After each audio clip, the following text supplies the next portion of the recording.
Your main man, Big G, here on Industry Talk, and welcome to Primetime Pod, the hottest information resource outlet for all things entertainment, breaking news, celebrity interviews, and the hot topics of the day. Make sure to like, subscribe, and follow us on all social media platforms, our Facebook, Instagram, TikTok, Snapchat, you name it, we're on it. Just Google us. Boss Talk Podcast 101 Primetime. And he got prime time vibe. Make sure you check it How? Why the fuck you think he missing? He say that.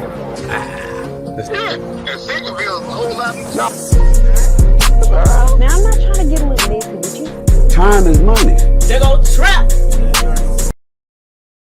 What's good, beautiful people, and welcome to another great edition of Primetime Pod.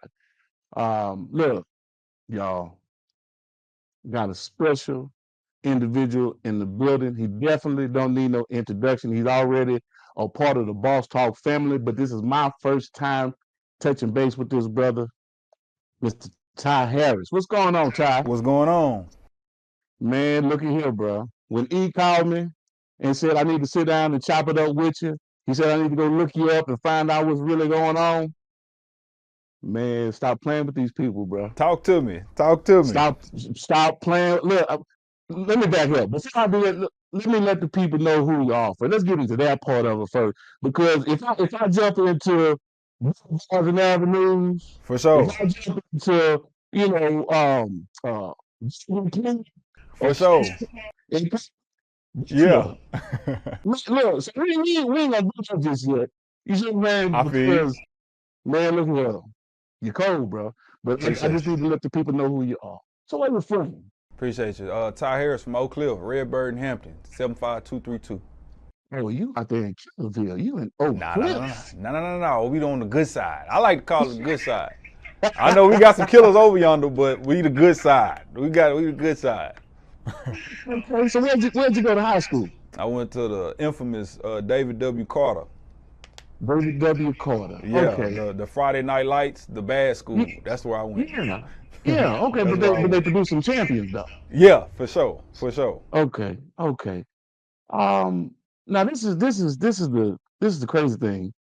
Did you go to any type of performing arts school or liberal arts school to learn how to play the piano? Nah, not at all. So how did you pick up that talent? Because I speed bump past a couple of things. I want to find out about your family stuff, but I want to ask that question. Nah, man. My big brother, a music producer, and he always kind of had a keyboard laying around while he was making his beats, and so I would just get on there and fuck around from time to time. Okay, so I don't nobody know who your big brother is, man. Shout your brother out, man. Yeah, shout my big brother Topher Nate, man. That's my guy. That's brother telepathy. He know everything. I'm an extension of him, if anything. Okay, so you learn how to play them ivories just listening to him, watching him, seeing him move. Just by ear, by everything they had on. We used to watch wrestling sometimes, and by ear I would play the Rock theme song or Stone Cold theme song sometime, and then I stopped doing it because he might have stopped letting me in the studio from time to time. But as I got older, and I used to see pianos just laying around. Maybe I was in high school and I saw a piano in the choir room somewhere. I used to get on there and try to impress the hoes.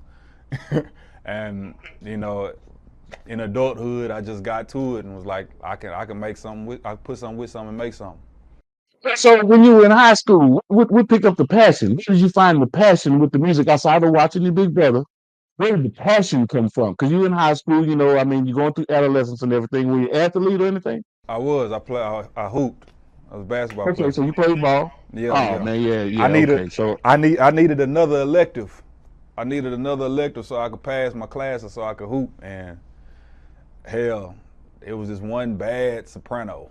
And I followed her into the choir room one day for them snacks, and next thing you know, I was in the choir, and next thing you know, I was all-state choir, and all-state singer, and next thing you know, I done got a full ride to do music, and next thing you know, I drop out of college, and now I'm rapping, one of them things. Okay, so let's back up, because you got a full ride to go to which school?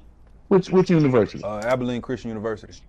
Abilene. Okay, Uh-huh. Abilene Christian University. So you were part of the school choir, I the was. church choir, Nah, not the church choir, the school choir. I was the I was song there to choir. sing opera. Okay. Uh-huh. Well, wait. Yeah. What? Yeah.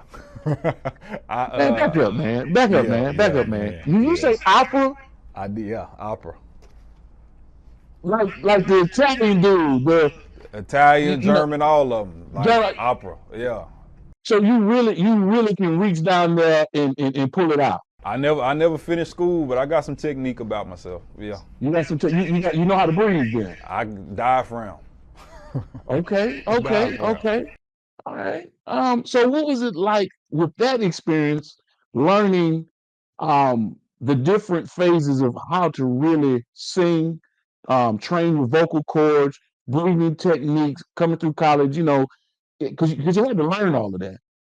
For sure. For And, sure. and taking all of that in, man, how did you um um embrace that? Well, like I said, music kind of my passion anyway. Music just kind of always been there. Before I really knew I wanted to do music, music kind of has been like the foundation of my whole life. But like in school and everything, school was kind of rough. College was kind of rough, just because it was a cultural shock for me. Yeah, I wasn't Abilene too comfortable. is predominantly white. Yeah, I wasn't comfortable around all them white folks at the time, Okay. and you know, I took offense to a lot of things. I wasn't really mature enough to understand what their perception on my upbringing was. So yeah, it was a cultural shock there.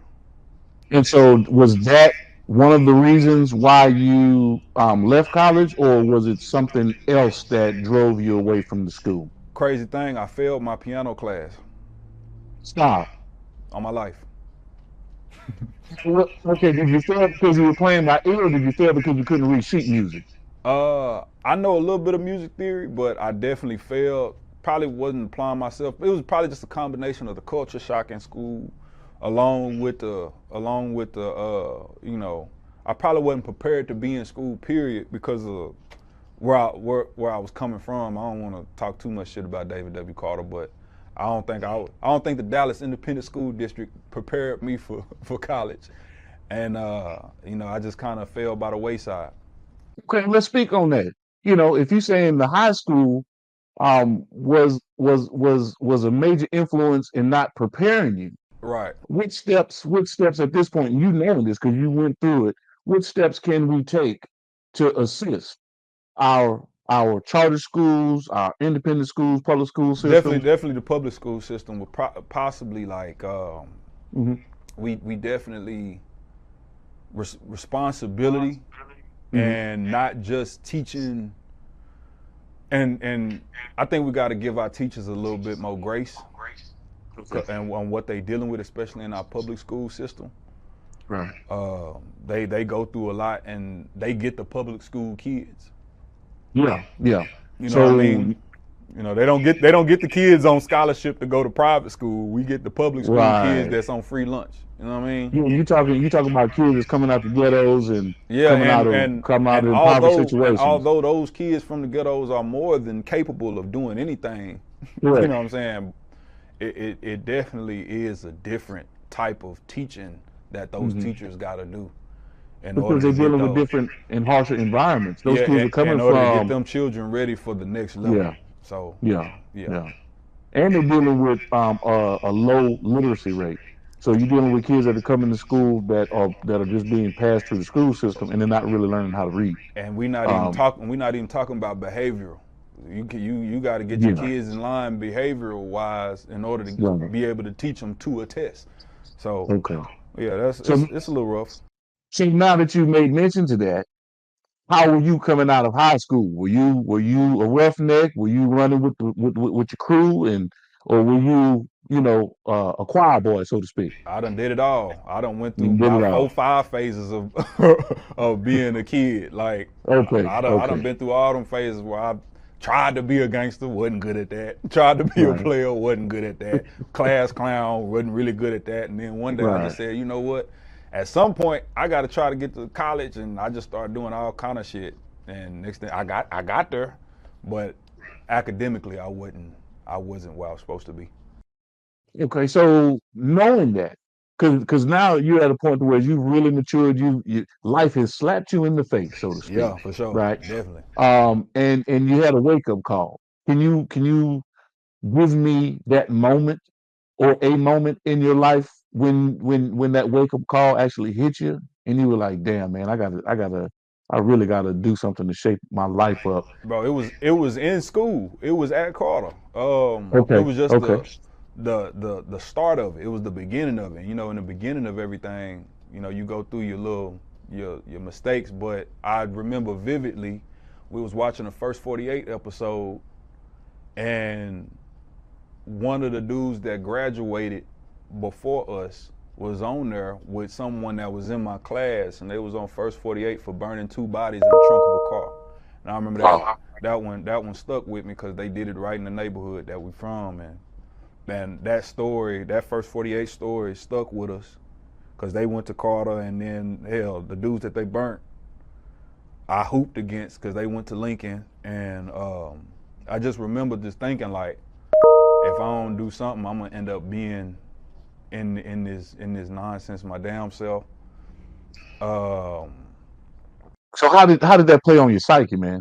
You in high school and you're seeing this, and these are people that you know that are participating in this kind of I shit. really like, it was something that bro said in his interrogation, and he said something that our teacher, our economics teacher at Carter, was telling everybody. And he said in his interrogation room, he was like, I don't believe in no free meals. Y'all got a job to do. And I remember Miss Henderson, our economics teacher, she said that every day we came. And so I was just thinking like, bro took something that our teacher was trying to make something of And us, still right. and said that, and I was like, man, it's really about decisions and choices you make. And I wanted to, and I remember everybody's mama on that episode was crying. I just looked at my mama like, we ain't going out like that. Right. Right. Okay. Because it could have Um, easily been me. it could have easily been you. Yeah. All right. All right. Let's talk about something right quick, man. Quantity over quality. All right. And what I mean by this is because um, you have your YouTube page that's up right now. Right. You have over 8,000 subscribers. I'm sure you have enough watch time hours for monetization. Right. Um, but you have very limited videos out there, but the videos that you have out there are doing numbers, Right. right? Right. They're really doing numbers. And the first one I'm gonna sit there and throw at you is Asphalt and Concrete, Charleston featuring White. Charleston White. Yeah. Okay, and you threw a little hint of opera singing up in there. For sure. Okay, 292,000 views on that particular video. Oh, that's where it's at now? Yes, it is. Yes, it Okay. is. Okay. So talk to me about the creative expression that went into the music, the song, and then inevitably the making of that video.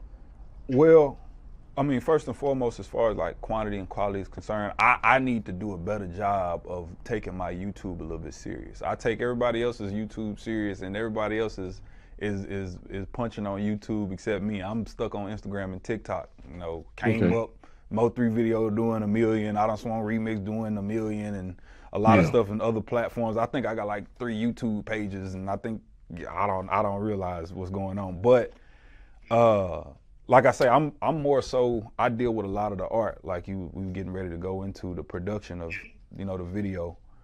Of course, Charleston White, especially around that time, you know, he was sick of gangster rappers. And hell, I was too. At the time, his art and my art were kind of parallel. You know, he would talk shit about the gangster rappers, and I would try to tell gangster rappers that there's another avenue that you can go to. Right. And you know, our ideas with Asphalt and Concrete were parallel, and we were similar in that aspect. And I just went around the neighborhood and some of the places that had some street shit going. I always try to tell people I'm from the good side of Oak Cliff, but I'm from a side of Oak Cliff where it's good, but a lot of niggas make bad decisions. Like, if you go over there, the grass is cut. You know, women walking around at the beauty shop, fine ass women nails doing their nails. Like, you got Fitness Connection there. It used to be Sack and Save, but it's Fitness Connection. People working out and everything. So it's good, but we just make a lot of bad decisions over there. And that's what I wanted to put into the music video. Right. The choreography. Yeah. The dancers. The dancers. They did their best shit. They did. Oh man. But that's you make a decision where you come from, because the trap house that we outside of, or the crack house that we outside of, is like you either do that decision or you can be somebody, and you can not be somebody, but like make a decision to be a dancer into art or get your shit together. You know? So the piano on the yard and them. Piano on the yard, everything. We rose is coming from underneath concrete. Right. Okay. So you got to tap into that. If you haven't already, I'm telling you, I'm letting the masses know you got to go check out Asphalt and Concrete by TYE Harris, and make sure you lock in. He's on Instagram, TYE Harris 32. Make sure you lock in with him. But that particular video, brother, featuring the voiceover with Charleston White and everything that you brought to the table, I was stuck. For sure. I was stuck. I mean, I just was given the opportunity to introduction, went to go check it out. I was like, okay, I see it. That hasn't been done before. It's something new. His voice, he has his own voice. He has his own lane. And then he's coming with something, a creative spirit that we haven't seen before. Did you know that that's what you were going to put into that when you were creating it? Did you know it was going to come out like that? Whatever felt right. You know, trying to be innovative, of course, with my own way, my own sound, whatever felt right. And, you know, what we came out with, something we were comfortable putting out. So, yeah, for sure. So let me ask you this. Since you play the piano, right, I have to ask you this question. And I ask most individuals that play an instrument, saxophone, trumpet, piano, whatever the case may be. Has every chord been played? That I've played, every song that I've played, possibly. No, I'm just a general question. Has every chord been played? Because they, you know, from Bach, Chopin, Beethoven, you know, in terms of the music composition side of it, I'm trying to see phonically, is there any way to create new sound? Because it seems as though all of the sounds have been utilized because every chord has been played to some degree. To me, so everything. I see what you're saying. To me, no. There's always a way something can be innovated. There's always, you know, we got 88 keys on that piano. You That's know? right. And we got endless amount of types of chords, major chords, minor chords, augmented chords, diminished chords, and on and on and on and on. And and then on top of that, we have different genres. So you got jazz chords, you got classical chords, you got gospel chords, you got, you know, rock type of songs, you got hip hop. You know what I mean? You have all this, and the more music evolves, the more chords and keys and, you know, styles we gonna be able to play with. So I think it's an endless amount. Okay. Now people might get into a pattern of doing the same shit over and over again. That was my follow up, because I'm seeing samples. I'm seeing there's so much creativity that you can jump off into, and I saw that with you playing the keyboard. Right. I saw that you playing with the piano. So I said to myself, he's got to be a creative spirit, right? But in the era of people sampling music, no one's really coming with their own artistry. Right. How do you feel about that? Like it could be recycled. Yeah. So, I mean, to me, and I know now we doing it again, but to me it's something, because I try to study this game. I try to study music as much as I can from every genre. And to me, everything repeats itself. And when hip hop first came around, if I'm not mistaken, I could be wrong, you gotta correct me. You know, when the DJs used to have the turntables and they used to make their beats off of old school, old school songs. And the DJs used to mix, and whether it was Jazzy Jeff or whether it was over here with Run DMC or Funk Master or back in the day, they were basically sampling. And we do it today too, and you know, some people think it's recycled, but that's the beauty of hip hop to me. And not only just hip hop, it's a lot of the pop songs that get remixed too. Yes. Yes. That's right. They do. Yeah. They do. Let me ask you this then, Brother Harris. The Pushing Keys, Volume 1, Volume 2, and you're coming up on Volume 3. Yes, right? sir. Yes, sir. Give me a little background on your rollout for Volume 3. What are you expecting to come out of the project, and how's it coming? Oh man, Pushing Keys 3. I want to take it to a different level. Of course, I'm doing interviews. So right. You're on the circuit. You're definitely on the circuit, right? Yeah, but at the same time, what everyone's telling me is, as far as my YouTube, I have a creative idea that has been in place for a long time. We're gonna do a time lapse on everything that I've been doing from Pushing Keys 1. So everything that I did, all the behind the scenes, I took confessionals as I was doing it, and that's gonna come out with Pushing Keys 3. So we're gonna get a lot of the behind the scenes and what went into doing it, and how my videographer felt, and how, you know, my brother felt, Destiny Blue, how she felt, and everybody that was around, and really just take you on a trip as far as how I did things. That's coming up. That's my behind the scenes Pushing Keys. Or behind the keys, whatever I'm gonna call it, but that's definitely coming. All right. Well, look, because there's something I want to make sure I'm doing the right one, because this was an eye snatcher. This particular video was an eye snatcher. Beg and plead. For sure. Yeah, You a lot of everybody ass. laughing because you know what I'm saying. It's Yeah. an eye snatcher. 189,000 views Right. presently, and it's still growing. And now, like I said, going into it, I think I knew what it was about because of what I was looking at. But then you put your twist into it, and you just took it to a whole nother level. Talk to me about it, man. Beg and plead. You know what I'm saying? Because I get that. You know what I'm saying? When we in our fetish and our freaky side and shit that man, talk to me, man, because that whole theme, that whole aesthetic, that whole set, how you did the video production with that, the beautiful ladies, you sitting back, you know what I'm saying? You got the silk scarf on your head, like, damn, the creativity of this young brother. Yeah. You know what I mean? Talk to me. No, man, Beg and Plead was dope. We had a lot of ass in there at the time.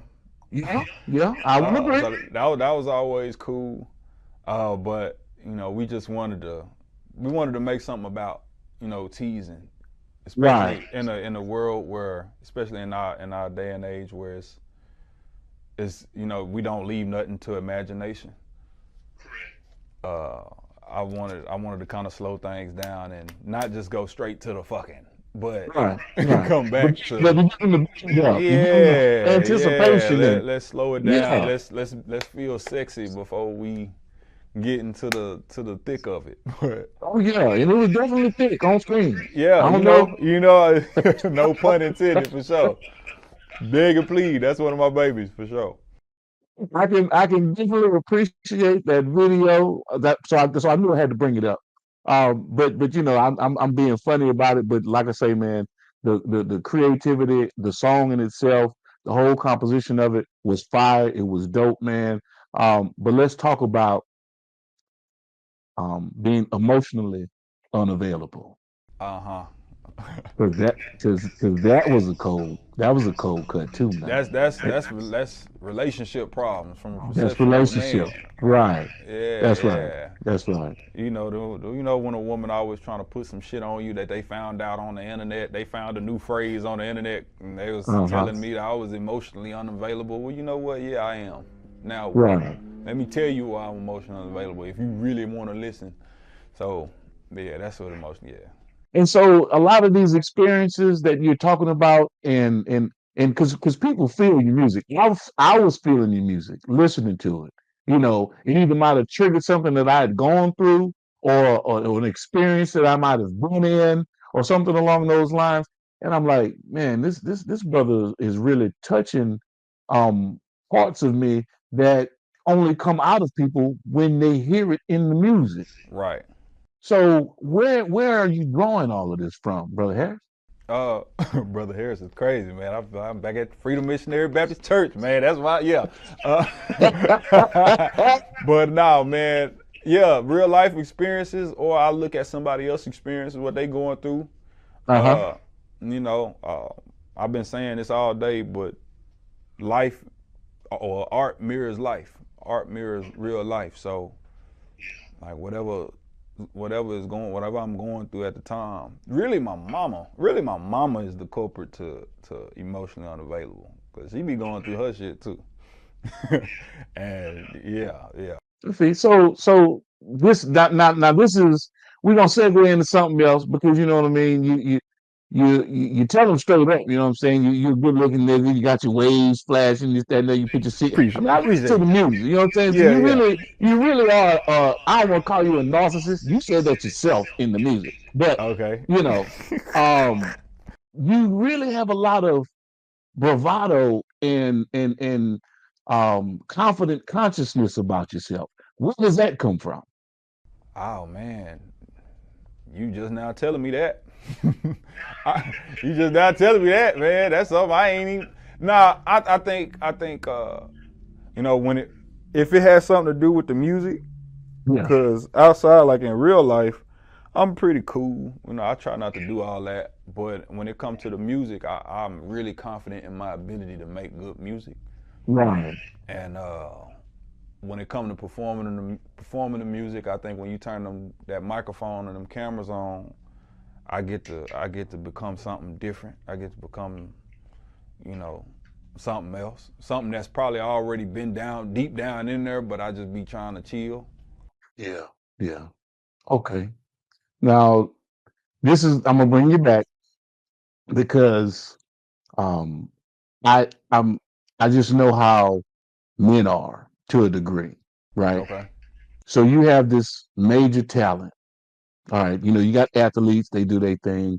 You got bookworms, you know, they know how to work their game and the whole 9 yards. But musicians, they're a special breed, especially on a college campus, or when they're out and about and they're mixing and mingling, and the motherfucker get on them keys. Yeah. You know, panties get wet. You know Right. it. You Right. know it. Nah, for sure. You You ain't know it. lying. So, You ain't talk to lying. me. Talk to me about having that superpower going through college and coming to where you are present day. Have you really fine tuned and gotten a real grasp of that superpower, or are you still just playing with it? Nah, in school I did. I don't think I had it. In school, introvert. I'll be working. Um, on stage is a different story, man. On stage, something else kick in. You know, I get to looking at people's eyes, and and you can kind of, I'm there to perform. I'm there to perform, and I'm But there you to. know, but you know you got them. So yeah, for sure. You know those feelings. You know you before you even open your mouth to sing a note. When you playing them keys, you got them. They in a trance. Male, Right. female, don't matter. I'm just saying they're in a trance. Like, damn, Right, is he right, really? right. And it's my job to perform. Okay. It's my job to give you an experience while you watching this show. I definitely make sure I leave everyone with an experience or something to talk about before I get off that stage. And whether it's because I'm sexy or because I'm talented or because I made you feel some type of way and reminded you where you came from or reminded you of a dark time or a happy time, it's my job to give an experience. I know all musicians they keep something in their hat. They keep something up the sleeve, especially ones that I know that are talented along your lines, along your level. Man, I need you to give me something, bro. I don't know. I don't. And I don't want. I don't want. I don't want pushy keys. I don't want boulevards and that. I don't want down from a niggas or public service announcement. Now you know I've been studying. I want some of the shit that's in the vault You want that you something be in the like, vault? yeah, give me something from out the vault, man, and be like, hey, it's coming. Hey, man. You look for trouble, you gonna find it. You knew that I was toxic, but that dick'll have you blinded. That's all I'm gonna give you. That's it. That's all I'm gonna give you. That's all I'm gonna give you. I can't give him too much, man. I can't give him too much. I'm telling you, because it's coming. It's coming. That's what's up, man. That's what's up, man. Look, man. You have me talking about them hoes. That's what was in my mind the whole time. Talking about women and all that. I'm like, because I'm going through something. For sure. Something. So, reach out to you, man. Let's give them the rundown. I want you to give them the rundown. You know, on how to reach you on IG, Facebook, Snapflap, YouTube, Man, all the social media. All social media platforms, TYE Harris 32. All social media platforms, TYE Harris 32, for sure. Okay, and that's TYE. Harris. T to the Y to the E. T to the Y to Harris. the E. TYE Harris 32. TYE Harris 32. Now we ain't done. I just need to get that out there. I like to sit there and do them little small commercial breaks, so folks will know how to reach out to you. You know what I'm saying? While we're sitting there having a conversation. I do need you to give me the green light to come back on the show. I need to know if we're gonna have an opportunity to sit there and run a part 2 of this and have some more conversation with you. 1,000%. 1,000%. Yeah, man. It's been a great conversation. I appreciate the opportunity to get a little bit of background about who you are, get to know you, about your career and what you got going on. The next time we talk, I want to get into how you registering your music and how you navigating your way through the industry in this era of streaming. Right. I got you. Yeah, for sure. Please. Cool, definitely, man. Any last words, any shout outs that you want to give before we get off this thing? No, TYE Harris 32 everywhere. TYE Harris 32, pushing keys, May 5th. May 5th is dropping on all platforms. Look, you've been tuned in to another great episode of Primetime Pod. Make sure you go like, share, and subscribe on all platforms. And there again, my people, it's about health, wealth, and wellness. Stay dangerous. You've been locked into another great episode of Primetime Pod. Major salute to our guest. And remember, ain't no time like prime time. This is your main man, Big G, with Industry Talk. And remember to like, share, and subscribe to our network, Primetime Pod. And as always, beautiful people, it's about health, wealth, and wellness. Shit. Primetime Pod. Make sure you check it out. Why the fuck you think he missing? He say that. And second bill, a whole lot. Now I'm not trying to get a little messy with you. Time is money.